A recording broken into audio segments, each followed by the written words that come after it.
Hello, and welcome to episode 3 of The Punch Show.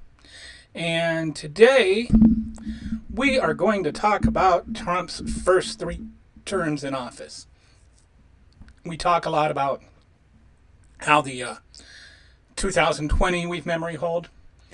But actually, I think we've even more memory hold the first 3 years. There's this kind of notion that he was a great president from 2017 to 2019, and then the pandemic happened and just a bunch of bad stuff happened, and it had nothing to do with Trump.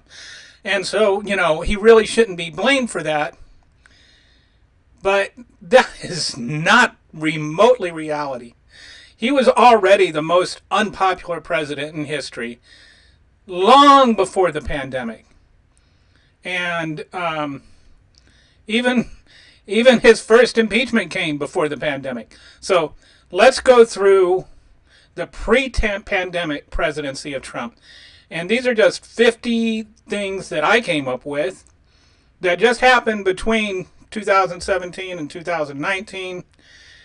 And, like January of 2020, all before the pandemic happened. So we're going to start off with the beginning and just look at his inauguration crowd. He lied about his inauguration crowd. And he didn't lie about it once. He lied about it over and over and over again. He lied about it and lied about it and lied about it. And it became a big thing. And you can say, well, hey, what's the big deal? He lied about his inauguration crowd. Nobody, gets killed over that. But I think it set a precedent for his entire presidency to where he would just spout stuff and then defend it and defend it and defend it to the point of ridiculousness, to the point where you could not correct him, and he would not correct himself. So it just got silly. There's no other way to put it.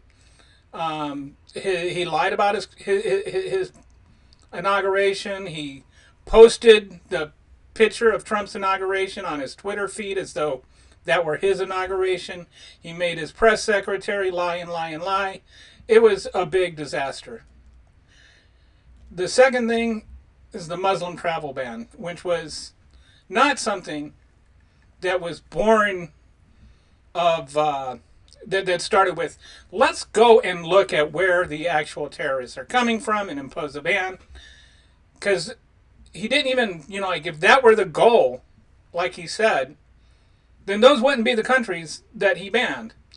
Rather, they were just the most Muslim countries. And so it was more about reinforcing the notion that all Muslims are terrorists and all terrorists are Muslim.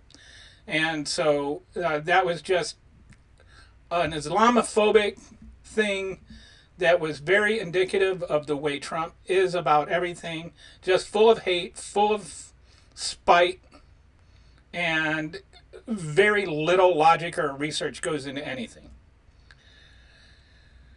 The next thing, let's talk about his cabinet picks. Most of them were completely unqualified. And not only that, most of them actually even resented the departments which they were now in charge of. One example is Betsy DeVos, who despised the Department of Education, tried to undermine its mission, and even to the point of going after programs for disabled children. And that one strikes a little personally to me because my brother, his son, had to, his school got closed because it lost its federal funding. And his son is on the spectrum, and, they basically struggled with him ever since. So, like real people suffer. And I think that's one thing that gets lost on this. It's not just liberals are getting owned and, the Trump haters, they have TDS and they're just angry all the time.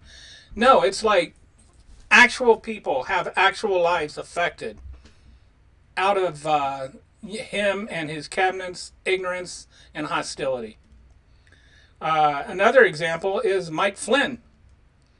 Mike Flynn was literally picked to be he was literally picked by Putin. Putin said, "This is who I want." And then Trump gave him who he wanted. So, you know, maybe it's just me, but I don't think our enemies should be picking out our, Homeland Security chiefs. Another example is Rick Perry, who didn't even know what the job entailed. He wasn't exactly an expert on it. In fact, he did not know that he was appointed Secretary of the Interior. He did not know that that involved taking care of the nuclear weapons. And he didn't know anything at all about any of that. So it was just, but he did buy a pair of glasses that, were non-prescription so he could look smarter. So I guess there's that. And then, like after he got his little cabinet together, they had this ridiculous cabinet meeting where he made everybody go around and tell him what a wonderful president he was. And it was one of the most ridiculous looking authoritarian things you've ever seen an American president do. It looked more like something from a banana republic than from America. He fired Comey for investigating him, and he asked him, "Hey, promise me you won't investigate me, and you'll end this investigation." And Comey's like, "I can't do that." And so then he fired him, director of the FBI. So this kind of like he talks about the independence of the Justice Department and how Biden has violated the independence of the Justice Department because he's getting prosecuted for his crimes that he committed that Biden has not in any way injected himself in. But Trump basically made it impossible for himself to be investigated by injecting himself in any investigation of anything he did illegal. And he did a lot of things illegal. There was his overall fascination with nukes. Enough that even people in the Pentagon were like, why is he so, fascinated with the idea of nukes? Like there was real concern in the Pentagon that he actually wanted to, use them. And one example is our next one. He actually asked if he could nuke a hurricane. There was a hurricane warning, and he's like, why can't we just drop a nuke into the middle of it and make it go away? As though that would make it go away, or that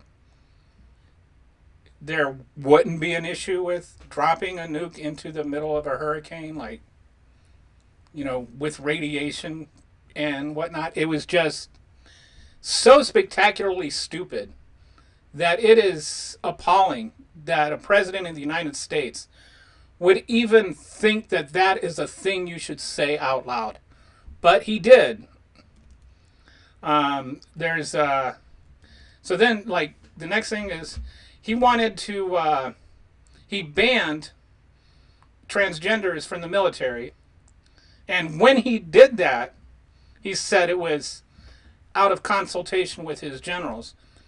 But nobody was more surprised that he had consulted with his generals first than his actual generals, who had no such, idea or plan.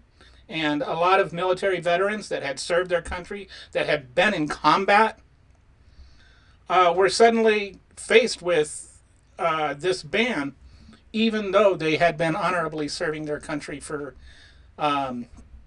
years and years. There was the time he told Judge Curiel, Judge Curiel was the one that was the judge that presided over the Trump University trial. And he said that Judge Curiel could not be impartial because he was Mexican. And he had said all these things about Mexico.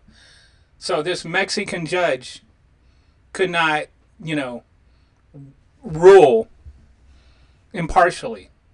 And this Mexican judge was born in Indiana. He wasn't even Mexican. Well, I guess he was brown. So, that's the same thing to Trump. But this kind of offensive racism that, like, oh, I should not be judged by minority people because they can't be impartial. It's just disgusting. This is not something a president should be saying.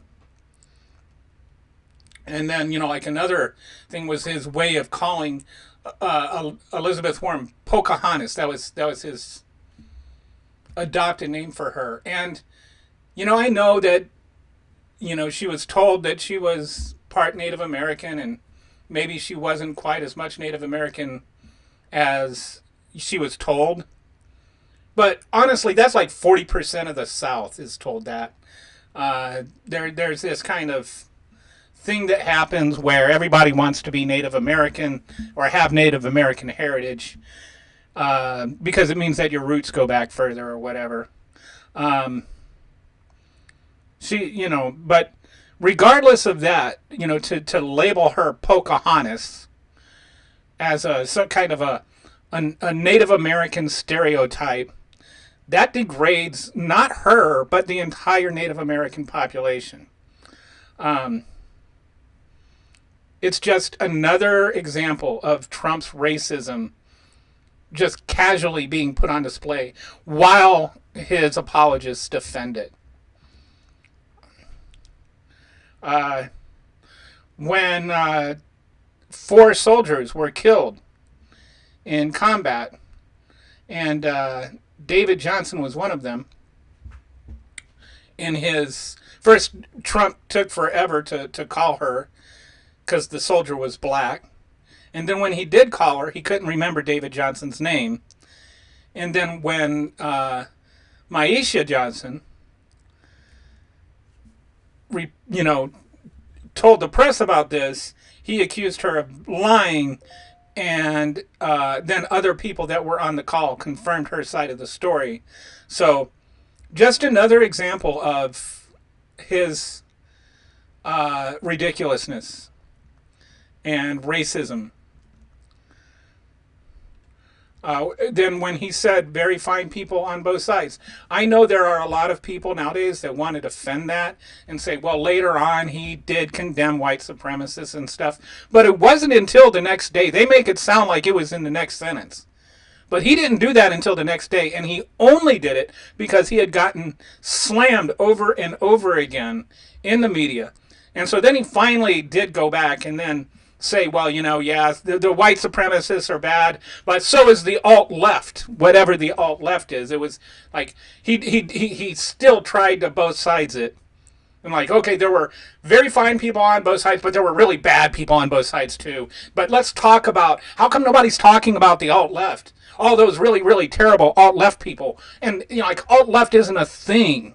It's just like, well, there's the white supremacists, but then what about the left version of white supremacists, which is not a thing.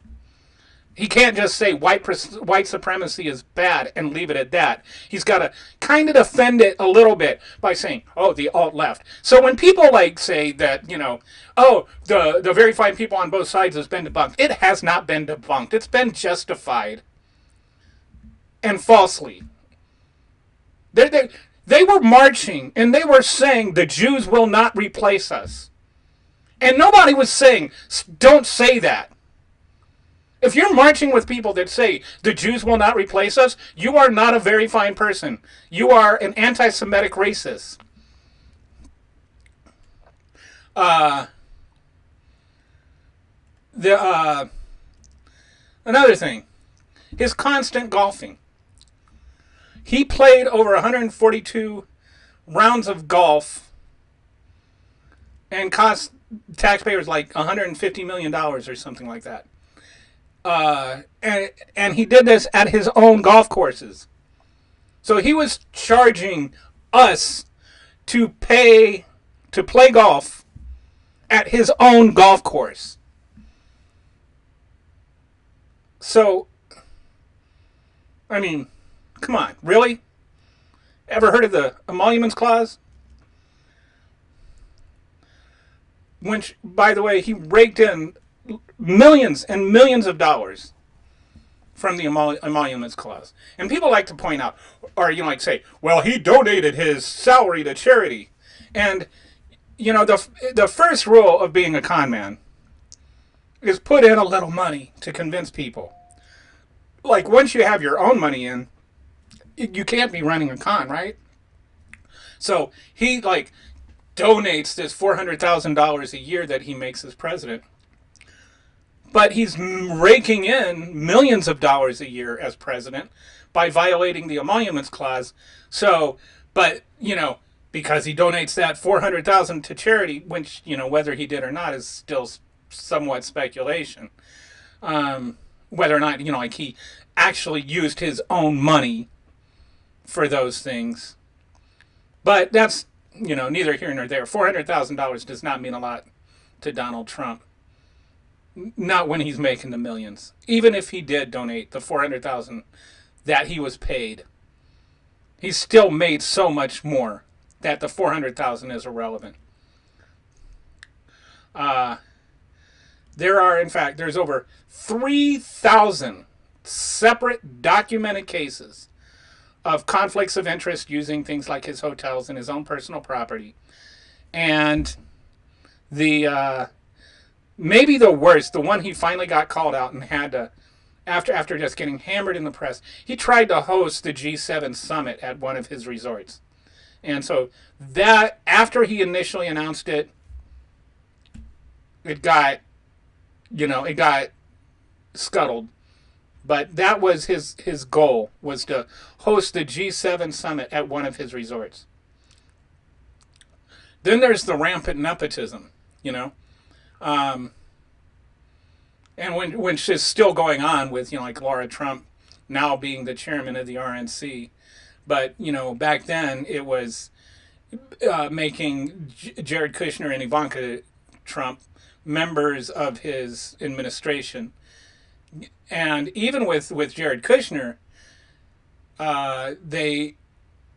he failed his security clearance.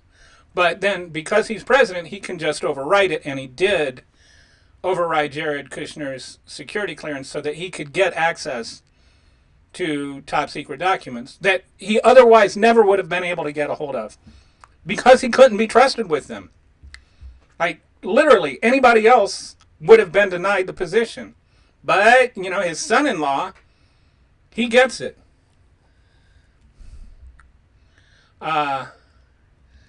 His own administration had an inner circle.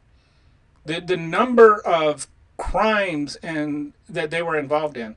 8 of them, 8 separate people involved with Donald Trump's inner circle were convicted of crimes while he was president.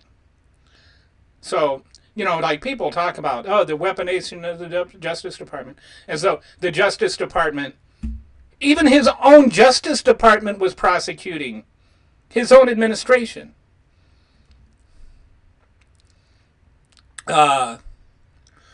There's the next thing is all the lavish spending by his cabinet members. Like, one guy took his wife to France first class and stayed at 5-star hotels or whatever it was, and all on the taxpayer dime, even though and he called it an official trip because he had one meeting, but spent most of the time just hanging out with his wife in Paris or whatever. Things like this were not uncommon with him. There was the rampant drug use throughout his administration. Ronnie Jackson was known as the Candyman. And it was so bad that he actually got busted and had his rank reduced because it was so bad. He still, likes to pretend that it hasn't been, but I think he was reduced to captain or something. So it was like terrible. And there was a report that came out about it after Trump wasn't president anymore. But, basically it's like you could just go and say, yeah, I want drugs to stay awake, and I want drugs to go to sleep, and I want drugs to get high, and I want drugs to bring me down. And they just had like go bags that they would just hand you. He forced out his attorney general, Jeff Sessions, because Jeff Sessions wouldn't end the investigation into Russia. And the Mueller investigation. He kept saying, oh, well, you're supposed to be my guy. And it was really disturbing that he does not understand, and still does not understand, that the Attorney General does not work for the president. The Attorney General works for the country. But,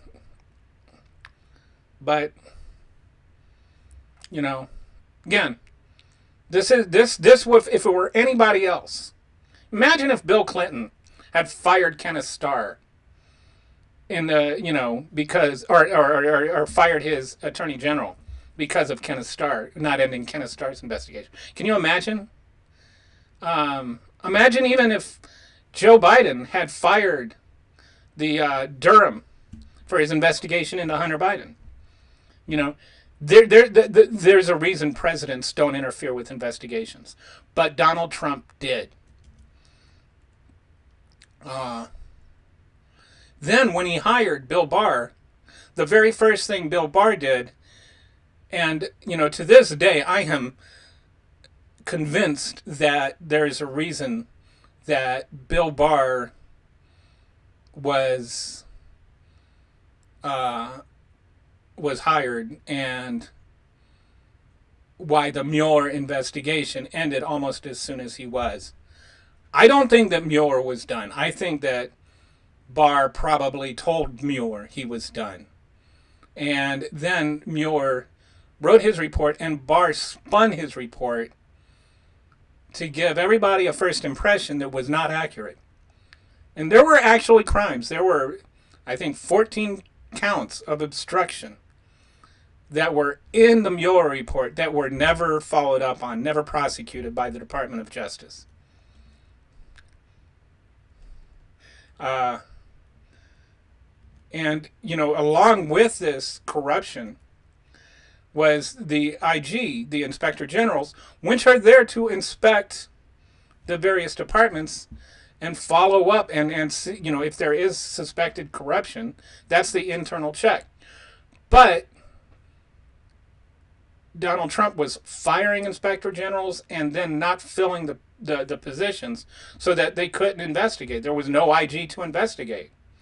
And so he had all of these IGs that were open positions and all of this cabinet level corruption that couldn't be investigated because the IGs weren't there.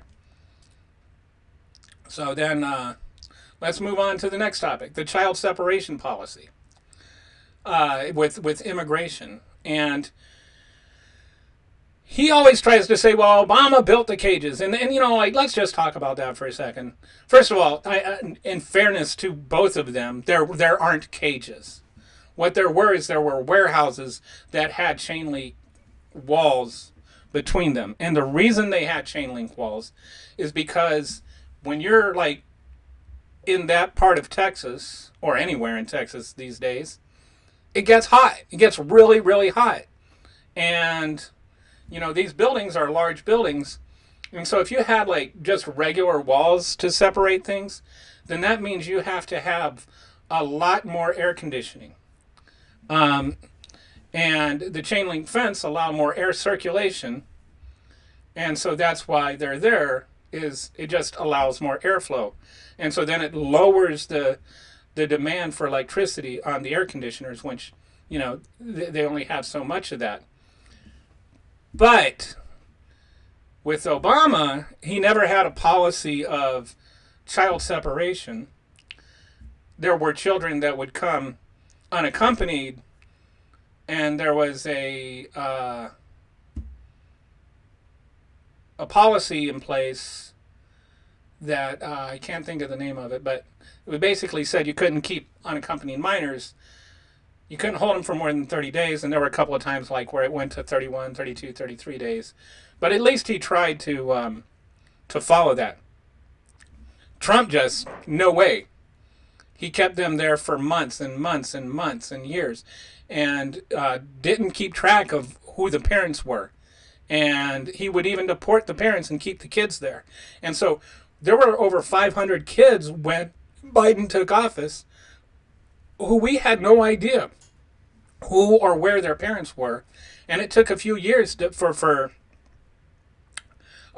us to find out who those parents were so that they could be reunited with their children. And that's just such an inhumane, draconian policy. And it was in this where they said the cruelty is the point. If you can be so cruel, if parents are having to worry about their children being stolen from them, then they might not try to come over. That was the idea.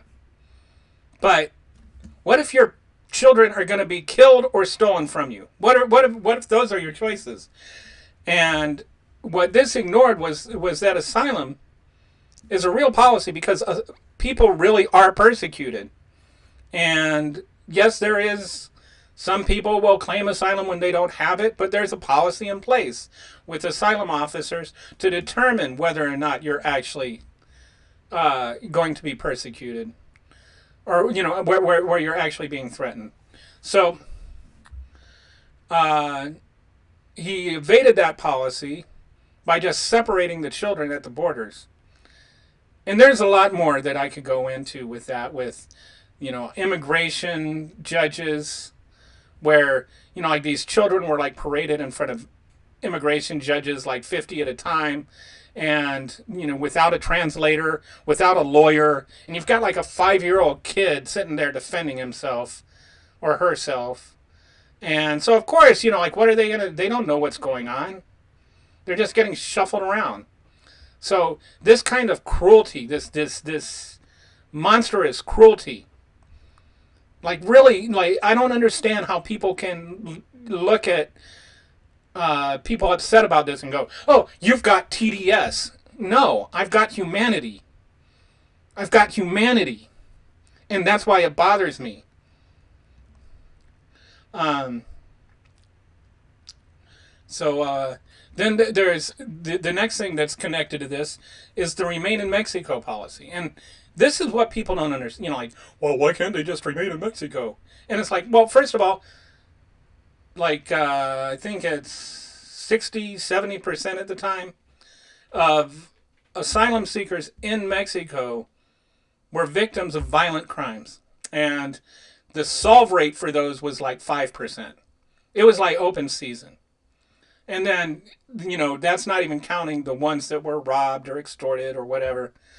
And so the Remain in Mexico was just like, you're getting persecuted there just as much as you were at home. And then what else would happen is they'd say, okay, you've got to go back. Remain in Mexico, for those that don't know, should have explained this earlier, meant that you could go and you could request asylum, but you had to wait in Mexico for your asylum hearing. And then when you had your asylum hearing, you could come back over and have your hearing. But what would happen is that they were really hard to get in touch with because they were in Mexico and didn't have a place to stay or anything. And then they would send these asylum seekers back to Mexico, and then they'd change the date. They'd move up the date for their asylum hearing. So then they'd show up on the date that they had, and they'd say, oh, you missed your asylum hearing. And so, it's denied. And then they would use the fact that they had missed their asylum hearing in the statistics to say, look, 70% of them missed their asylum hearing. That just proves that they're not really here to seek asylum. So they would stack the numbers. They would do things like, there was one immigration lawyer I talked to that there was a mom that there's a space for there's a space on the form that says how many kids you have, right? You got to name all your kids. And so this mom, had like 2 kids and there were 4 spaces. So she wrote the 2 kids' names down and left the other 2 blank. She was turned down because you have to write not applicable on the ones if you don't have 4 kids or if you don't have any kids. You have to write not applicable in the blank spaces. If you leave the space blank, you automatically get rejected. That was their policy. So they had there was this policy of denying people even if they were legitimate candidates. And there was one article I read from that time that they a newspaper went and they tried to find 100 people who had been denied asylum and then returned to their country, and like 30 of them were dead. So, the 30 that were killed probably had a legitimate asylum claim.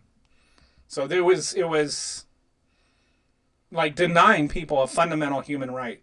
And then even with the Remain in Mexico, it denied people fundamental human rights. So a lot of human rights organizations really were against that policy. And, people are like, they want to blame Biden for ending that policy. Well, he ended that policy because he's a human being. He's not a monster.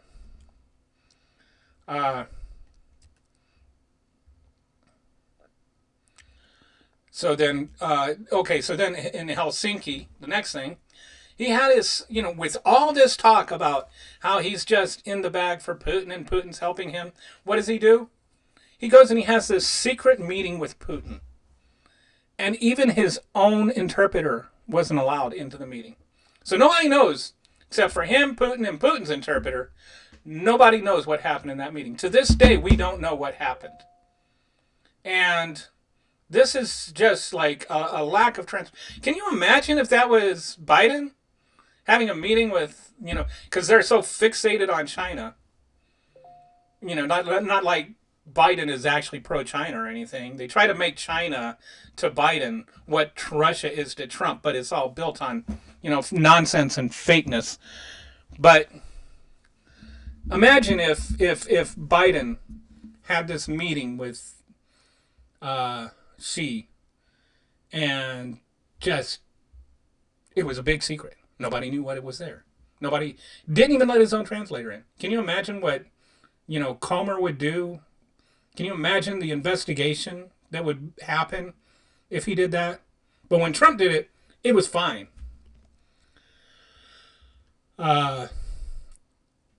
So then, the next thing is when he promised that he was going to build this wall and that Mexico was going to pay for it. But shockingly, Mexico did not want to pay for his wall. Can you believe that? And so then what he did is he held up the government trying to get funding for the wall in the longest shutdown in American history. Actually hurt our credit rating as a country. And then when he still couldn't get it, he diverted money from the Pentagon, diverted like $3.1 billion to pay for this wall that doesn't even work. Like they just get a little saw and just saw off a couple of pieces and walk right through. Or they climb over it and like laughing. There's all kinds of videos of these kinds of things. So yeah, the wall doesn't even work. It might slow them down a couple of minutes, but the wall is not stopping people. And this is one of the things that really bothers me about Trump, is Trump does not go, here's a problem, let's do a study and look at whether or not this is a good, what are the best approaches to it? Anybody that's a good manager, anybody, and I don't care what kind of business it is, if you want to know, if you have a problem you're trying to solve, and you're working with somebody, you'll say, okay, bring me 3 different plans. And, then they'll look and they'll evaluate each plan and they'll say, what are the strengths and weaknesses of this? And then they'll make a decision. They don't just come up with they don't pull an idea out of their butt, and then think, okay, this is the way to do it.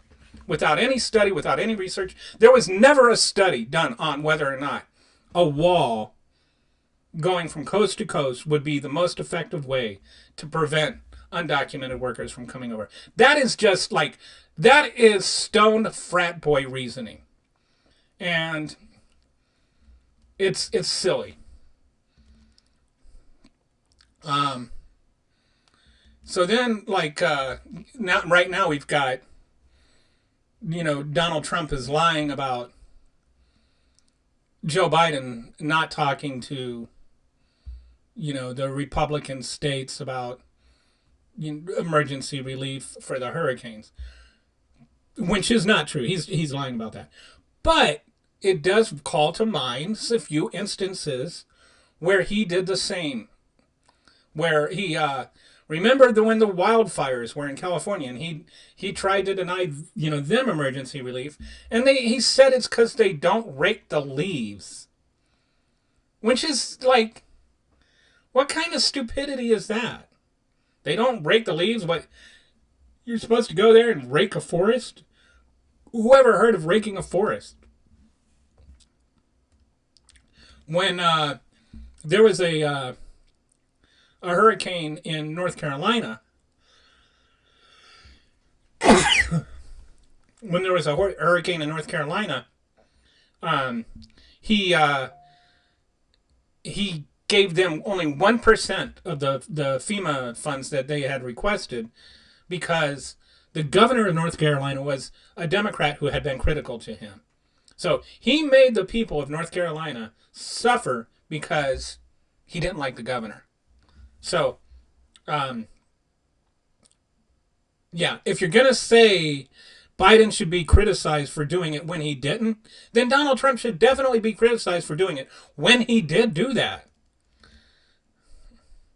And then when he didn't even know Puerto Rico was an American territory, he did not realize Puerto Ricans were Americans. He thought that, like, why are we giving money to Puerto Rico? They're not even part of America. And so he withheld funding from Puerto Rico for like 2 weeks. And then when he finally did give them funding, he decided to make himself the great hero. And he went and he, like, in the weirdest photo op you'll ever see, he's sitting there just tossing paper towels at them, as though, like, what are you gonna do? You're gonna wipe up the flood with your paper towels? Like, why are you giving them paper towels? Why are you throwing them at them? What is that gonna solve? But it was just so weird, and it just dehumanizing. He pulled out of the Paris Accord, which, like, 70% of Americans are in favor of it. Most scientists agree that climate change is real. He's been on this kick that climate change is a fake hoax or whatever. So he pulled out of the Paris Accord. And that in itself was an issue. But there's also this issue that it created another problem, where now all of a sudden countries are like, how do we make treaties with America? Because it's only good for 4 years. The next president that comes along can just end everything. And so this is not something we have traditionally done. Like, every president doesn't come in and just set up new treaties, because there needs to be stability in the world and stability in our country. But another example of that is when he ended the peace agreement with Iran, which was, again, based on just utterly false premise about what Iran had received. This idea that Obama sent, like, pallets full of money or whatever, which is just ludicrous. He did not send Iran money. He let Iran have its own money that we had been holding since, like, the 70s with the Iran hostage crisis. We froze their funds that were here, and he let them have access to some of those funds as part of the negotiation.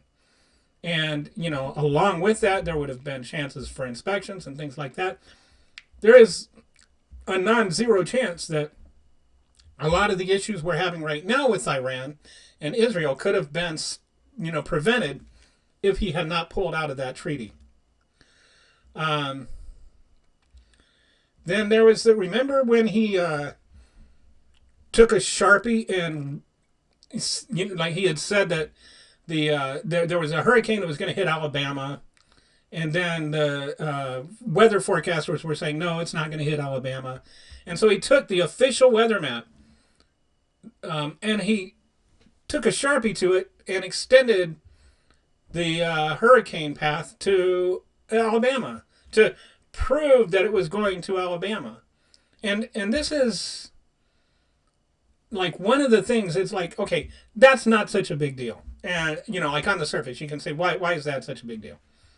And it's not, it doesn't actually change the path of the hurricane, but it shows what kind of person, what kind of thinking this man has. Like, he cannot be wrong. He can't just say, I was wrong. And that's not what you want from a president. You want a president who can learn. And somebody that can never admit they're wrong is somebody that can never learn. And he's not exactly an insatiably curious person either. He thinks most of the first thought to come out of his mouth is the only right answer. So how do like that's not what you want in a president. You just, like, I don't understand how people can be okay with that kind of thing. He glossed over the murder of Jamal Khashoggi because he didn't want to call out Saudi Arabia because he's got his business dealings with them. So they sawed the man into pieces, and he was an American journalist. And he did not do anything at all about it. He didn't even criticize them. So, again, he's president of the United States. It's, I can't even imagine. Can you, imagine Tucker Carlson went somewhere and got sawed into little pieces. And then Joe Biden refused to condemn that. Can you imagine how the right would react to that? What would Elon Musk be tweeting about? I mean, Joe Biden wouldn't do that. Joe Biden would condemn it. But this is like the thinking of it. The thinking of it. How could Donald Trump not condemn that kind of horrific murder of an American journalist? Then his whole thing with Kim Jong-un and North Korea. And he even stepped over the DMZ, He stepped into North Korea. He legitimized one of the most authoritarian despots on the planet that's, guilty of so many crimes. And he praised him and said, he's a strong man, I don't think that Donald Trump realizes that a strong man is not a good thing. It doesn't mean a man who is strong. It means a man who is weak. So he has to, force himself into everything. No, a strong man is a weak man. Donald Trump wants to be a strong man, but he's a weak man.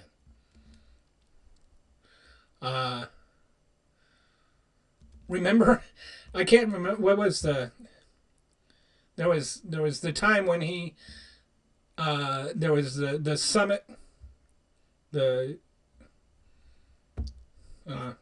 with everybody in Europe, and they were all on the stage, and he's in the back, and he just kind of shoves people out of the way so he can get to the front, so that he could be the most important. He could be celebrated. And, you can just tell by the look on their faces, the utter lack of respect they have for him. And then there were other places where you could see they were literally laughing at him. Like he says that the rest of the world is laughing at Biden. No, the rest of the world laughed at Trump, literally out loud. And it's on film. You can see it. He wanted to buy Greenland. Why is that even a thing that you're thinking about? I cannot for the life of me figure, the only thing I can think of is like when I was a little kid, and you'd be like, okay, China's like the largest country in the world. I think at the time was the Soviet Union. Of course, it's not the case anymore. And then I think China was second. Or no, Canada was second. China was third. U.S. was fourth. Well, U.S. is now third. Canada's still, I think, what? I guess Canada was number one now. Anyway, I forget. But I was a little kid, and I would watch. I'd look at the map, and okay, well, if the U.S. took over Greenland, it might be bigger than Canada. And that's the only thing I can think of.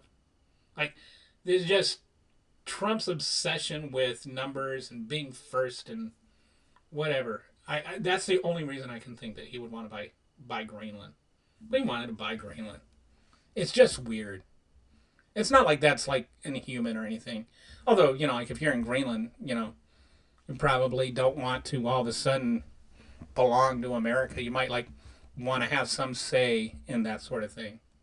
But anyway.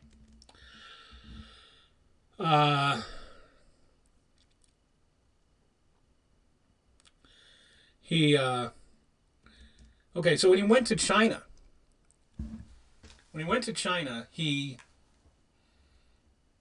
had Ivanka Trump had previously been denied patents, and he went to China, and he's like hanging out with Xi and stuff, and then magically, Ivanka Trump gets all these patents approved, and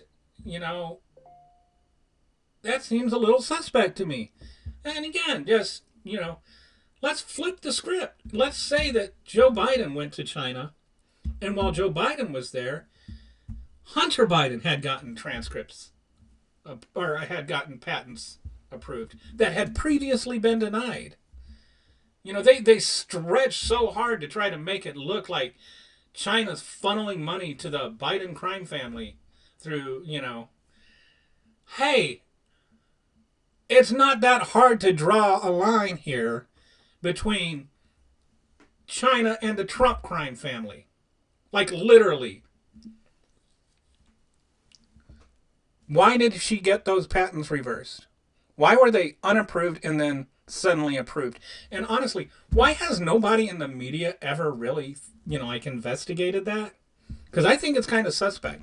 I think there are some things with Trump that are just so outlandish and crazy, and there's just so many of them that, like crap like that anybody else would be investigated for that, right? But it's just like, it's just another thing with Trump. So some things just never end up getting investigated. I'd still like to know, why did she get those patents approved while Trump was literally eating dinner with, the president of China?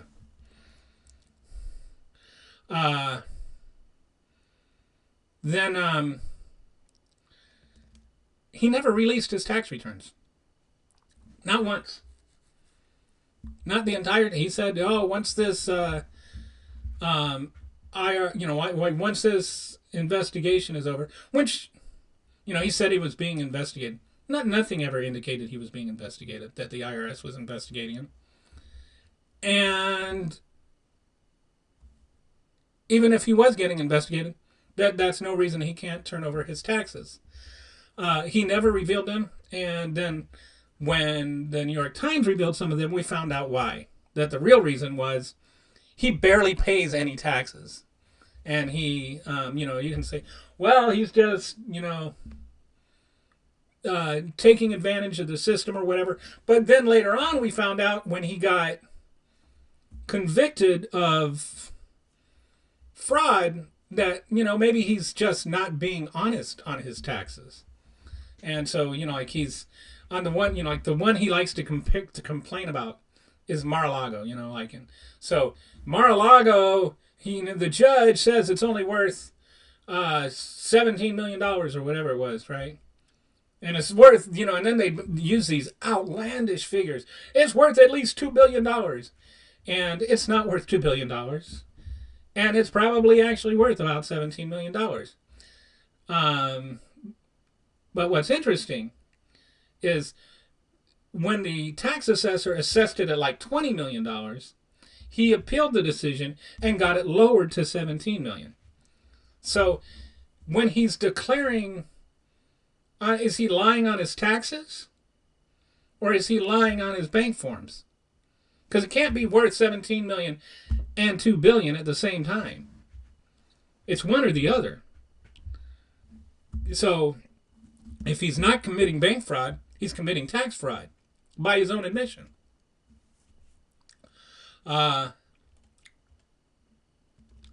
He dismantled the pandemic response team that was in China. Can't think of the in the city where coronavirus started. My mind is drawing a blank right now. But like, imagine if he hadn't done that. Is there at least some chance that we would have had better warning about COVID? And if that happens, could we have a better response? Like, that's another one of those things that it gets glossed over. We don't talk about it. That was a really, really crappy decision in retrospect. And the reason that we had a response team there, or that we had that team there, is that we knew that was a place where you were most likely to have a breakout of a new disease. There were reasons that we were there. And he ended that before COVID came out. I just, like, come on. You're telling me he was the greatest president ever? When he just, that buffoonery might have caused, like millions and millions of deaths? Come on. As Joe Biden would say. Come on, man. So then he attempted, this was before the pandemic, he attempted to extort Zelensky to investigate Joe Biden and Hunter Biden because he was afraid that he was going to lose the election to Joe Biden. So he wanted to, get his, get this out there that, there's this potential corruption in Ukraine. And Zelensky wouldn't do it. And so he was like going to withhold funding that would help Ukraine in its resistance against Russia. So that goes back to the Russia thing too, right? So it's like there's so much shady going on there. And, then the Republicans will say, oh, well, he was acquitted, as though it wasn't Republicans who acquitted him. Or that the acquittal had anything at all to do with the facts of the case. He did do that. We know that he did that. There is a transcription of a phone call where he literally did that. So it's not like there's a question about it. The only question is, why are the Republicans in the Senate so cowardly that they can't even admit it? That they can't say, you know what? I care about my country more than my party. Do you think that if Joe Biden did something like that, they would acquit him? I don't. And I don't think the Democrats would either. But of course, Joe Biden wouldn't do something like that.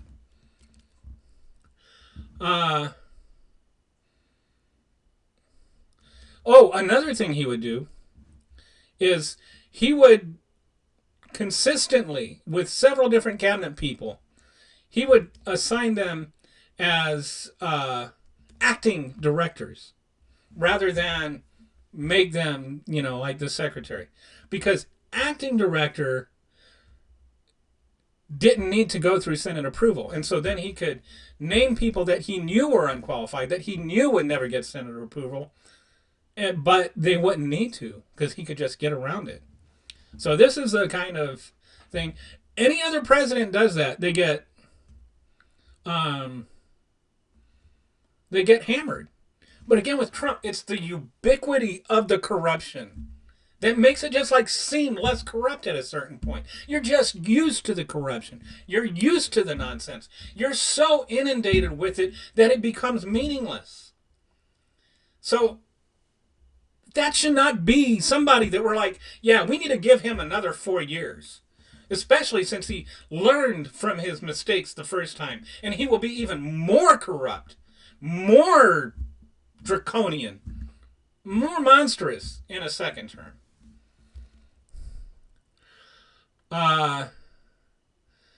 Then there was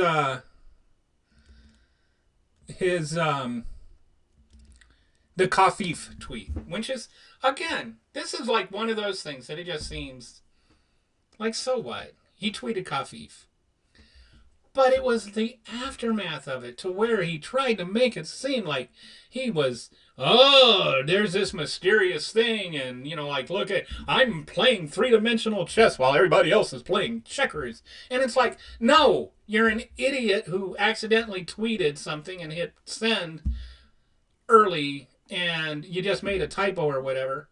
And rather than just own it, you had to make it into something. To where you're being persecuted or whatever, and you're actually the genius, and you triggered the libs and blah, blah, blah. It's this kind of nonsense that's like, you don't need to be injecting nonsense like that into the political discourse. And people are like, oh, well, the liberals are so divisive. No, it's that kind of crap that's divisive. It's the constant sawing away at any norm, any kind of credibility that you have. Like, why? Why? Can't you just say, yeah, that was just a mistake, ignore it? He wanted a military parade. Like with tanks and stuff. Like he's some sort of despot. Like, oh, yeah, see, I want the military. Like that's like Nazi-ish. Not Nazi-ish? Not Nazi? Anyway. Fascist. We'll go with fascist. I mean, that's like, what does he want him to goose step to? And, they tried to explain to him, well, the tanks are going to tear up the street. We can't have tanks going down the street. And he's like, oh, we can just rebuild it. Finally, they talked him out of it. But, like, this is the mentality of him that, like, oh, yes, I want a military parade celebrating me and how wonderful I am. Because just having cabinet members going around in a circle praising me for all my wonderfulness, like, that's not enough. I need even more. And then finally, the 50th thing is the mean tweets. And, you get these, people that say, well, oh, but he has mean tweets, as though that's the only thing. But even if it were the only thing, that's a legitimate thing to criticize him about.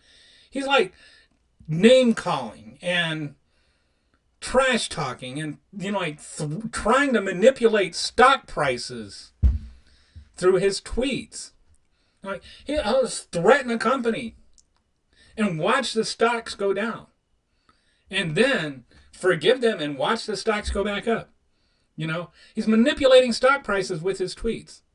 He's calling people horseface and schoolyard, nicknames. And so now you have a whole generation of kids that are growing up thinking that this is not only acceptable, this is presidential. The president can call people horseface, so can I. And so now, you get this whole generation of kids that think bullying is okay. And then, when people are getting bullied and, turn to violence, and I'm not justifying this, but, then when people like go and shoot up a school, and then the Republicans are like, well, it's because of the bullying. Well, why is there bullying? Why? Why are we accepting the bullying then? If you're going to accept bullying from the president, then you go tell that kid that, you're suddenly against bullying. So it's like, oh, Orange Man bad. No, Orange Man we don't hate him because he's orange. We make fun of him because he's orange. But we hate him because he's an evil person. He's a racist. He's a misogynist. He's xenophobic, Islamophobic, homophobic, transphobic. He's a fake Christian who manipulates people that have genuine faith. He's mean. He's nasty. He's violent. He wants to have a National Day of Violence. And this is just his first 3 years. I'm going to do a whole other podcast or a whole other episode on what he did in 2020. But this episode, I just wanted to focus. These are just things he did before 2020. A lot of these things I think we memory hold. We've just forgotten about it. Because 2020 was so bad, it made 2017 to 2019 seem okay. But he was a disaster of a president long before 2020 happened. So anyway, that's today's show. Thanks for listening. I'm trying to work on things. And hopefully we'll continue to improve. But I appreciate anybody that actually takes the time to listen. And go ahead and hit subscribe if you haven't already subscribed. And I'll be back later to talk to you some more.